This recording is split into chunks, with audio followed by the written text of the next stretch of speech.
प्रवर्धक का उद्देश्य, प्रवर्धक का उद्देश्य जिसे हम सभी एम्पलीफायर कहते हैं, एम्पलीफायर, इसका उद्देश्य होता है कि आगत संकेतों की शक्ति या धारा वोल्टेज को बढ़ाना। यह प्रायः जो होता है बढ़ाने का कार्य करता है। तो इसमें से क्या होता है कि जैसे विद्युत संकेत विभवांतर, विभवांतर हो गया, या फिर धारा, धारा में वृद्धि करता है।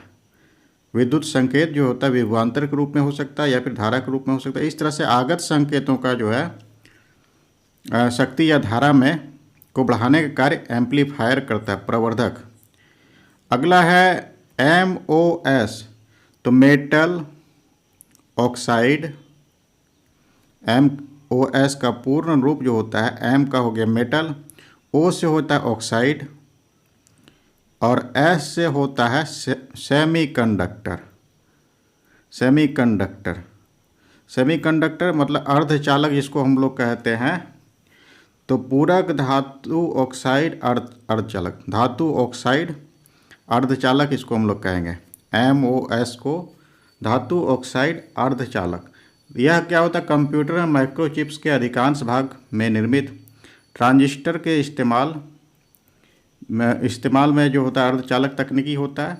तो अर्धचालक जो होता है वो सिलिकॉन, जर्मेनियम, इस तरह से होता है। ये सभी धातु नहीं, अर्धचालक। आगे है, जब अर्धचालक पदार्थ में दाता प्रकार के अशुद्धि, तो अर्धचालक दो प्रकार का होता है। एक होता है इन सिलिकॉन की संयोजकता 4 होता है। तो इसको जो है हम सभी फास्फोरस जो होता है जिसकी संयोजकता 5 होता है। फास्फोरस की संयोजकता 5 होता है। तो हम सभी को दाता के लिए इलेक्ट्रॉन अधिक होना चाहिए। तो 4 वाले को 5 वाले के साथ में हम लोग मिलाएंगे तो इसका जैसे 4 इलेक्ट्रॉन, इसका 4 इलेक्ट्रॉन के साथ मिल करके सहसंयोजन बंध का निर्माण करेगा और 1 इलेक्ट्रॉन जो बच जाएगा वही दाता होता है। तो इलेक्ट्रॉन उत्पन्न होगा और N टाइप का पदार्थ बनेगा। तो जब अर्धचालक पदार्थ में दाता प्रकार की अशुद्धि का अर्थ हो गया कि फास्फोरस P5, इसका जो होता है 5 वाला हो गया। अशुद्धि को मिलाएंगे तो क्या बनेगा, इसमें से इलेक्ट्रॉन उत्पन्न होगा, जैसे 1 इलेक्ट्रॉन इसका उत्पन्न होता है और N टाइप का पदार्थ इससे बनेगा। तो इसमें से ये है। और जैसे कि यहाँ पर होल्स दिया हुआ, होल्स उत्पन्न करने के लिए हम सभी इसको त्रिसंयोजी, 3 संयोजकता वाले, जैसे कि बोरोन हो गया, बोरोन। तो इसमें से क्या होता है कि होल बनेगा, दाता नहीं, इलेक्ट्रॉन उत्पन्न नहीं होता है। बोरोन, गैलियम और ईडियम, इस तरह से ईडियम। तो ये सभी जो है 3 संयोजकता वाला है, इसको 5 संयोजी होना चाहिए। अगला है PNP ट्रांजिस्टर का प्रतिरूप बनाना है। PNP तो ऐसे होता है, यहाँ पर क्या है, इसको हम लोग बेस कहेंगे, बेस। और यहाँ पर ऐसे इधर से आएगा और ये होता है इस तरह से। तो यहाँ से इस तरह से धारा की दिशा को हम लोग दर्शाएंगे। इसको इमीटर कहा जाता है, इसको बेस कहा जाता है, इसको कलेक्टर कहा जाता है। तो PNP ट्रांजिस्टर का प्रतिरूप इस प्रकार से होता है। अब जैसे कि NPN ट्रांजिस्टर रहेगा, NPN ट्रांजिस्टर, इसको दर्शाने के लिए क्या करेंगे, केवल धारा की दिशा विपरीत हम लोग कर देंगे। इस धारा को हम सभी इधर से जाएगा और इधर से इस तरह से हो जाएगा। तो धारा की दिशा अगर हम लोग बदलेंगे तो ये NPN ट्रांजिस्टर बन जाएगा। इस क्वेश्चन में P प्रकार का अर्धचालक एक तरह से हम लोग होल्स जो होता था चार संयोजकता वाले, जैसे कि हो गया सिलिकॉन के साथ में 3 संयोजकता वाला पदार्थ को मिलाएंगे। जैसे बोरॉन हो गया, बोरॉन, ईडियम, गैलियम और ईडियम, इस तरह से 3 संयोजकता वाले को 4 वाले के साथ मिलाएंगे। तो इसका जो है 3 और इसका 3 मिल करके सह संयोजन बना देगा, और एक जो है इसका जो बच जाएगा सिलिकॉन का एक इलेक्ट्रॉन, जो कि होल्स बना देगा। तो पी प्रकार की अर्धचालक प्राप्त करने हेतु 3 संयोजकता वाली अशुद्धता के साथ में हम लोग मिलाएंगे। जैसे कि चालक शब्दावली में डोपिंग का अर्थ होता है उसमें से अशुद्धि को मिलाना। तो अर्धचालक अशुद्धता प्रतिशत को बढ़ाने की एक प्रक्रिया होता है, जिसको हम लोग डोपिंग कहेंगे। अगला है एकीकृत परिपथ, इंटीग्रेटेड सर्किट, जिसको हम लोग कहते हैं आईसी। चिप भी कहा जाता है, और एक छोटी प्लेट पर निर्मित इलेक्ट्रॉनिक परिपथ का एक समूह से बना होता है। तो ये सिलिकॉन से बना होता है। सिलिकॉन से हम लोग इंटीग्रेटेड सर्किट का निर्माण करते हैं। अगला है जर्मेनियम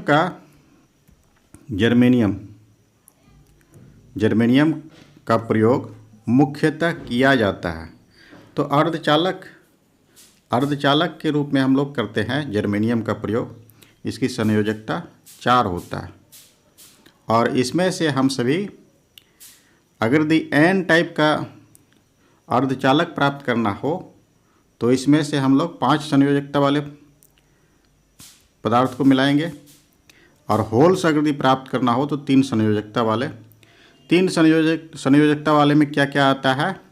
बोरॉन, गैलियम और ईडियम, ये सभी हम लोग मिलाएंगे। अगर दी हम सभी को होल्स प्राप्त करना हो तो, अगर दी इलेक्ट्रॉन प्राप्त करना हो तो 5 संयोजकता वाले को मिलाएंगे इलेक्ट्रॉन। तो 5 संयोजकता वाले में 5 संयोजकता वाले पदार्थ जो होते हैं, जैसे कि फास्फोरस हो गया, फास्फोरस, एंटीमनी, बिस्मिथ,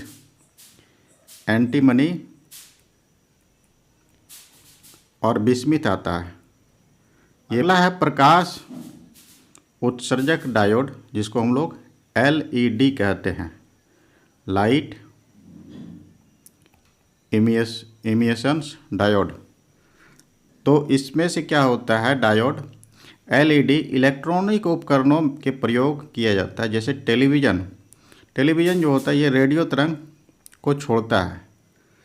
डायोड, जैसे कि हम सभी PN जंक्शन डायोड जो होता है, PN जंक्शन डायोड, तो इसका खोज से पहले हम लोग रेक्टिफायर का यूज करते थे।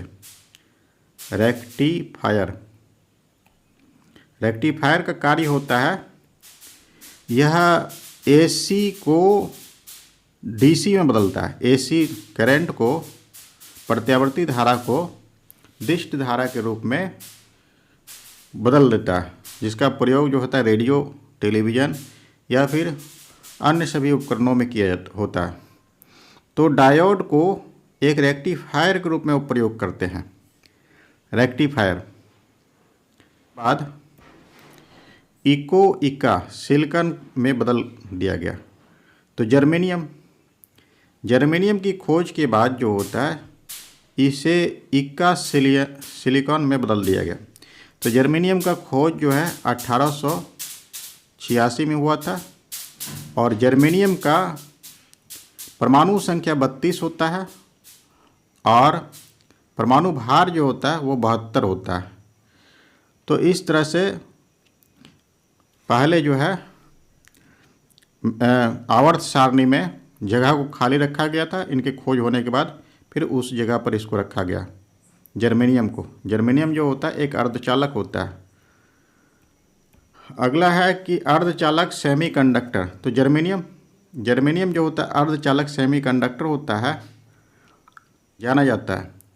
इको सिलिकॉन, इका सिलिकॉन वो होता है, जर्मेनियम को ही हम लोग जानते हैं, जैसे अभी हम लोग पढ़ रहे थे, जर्मेनियम को ही जाना जाता है, जर्मेनियम ये। तो इसकी संयोजकता जो होता है वो 4 होता है।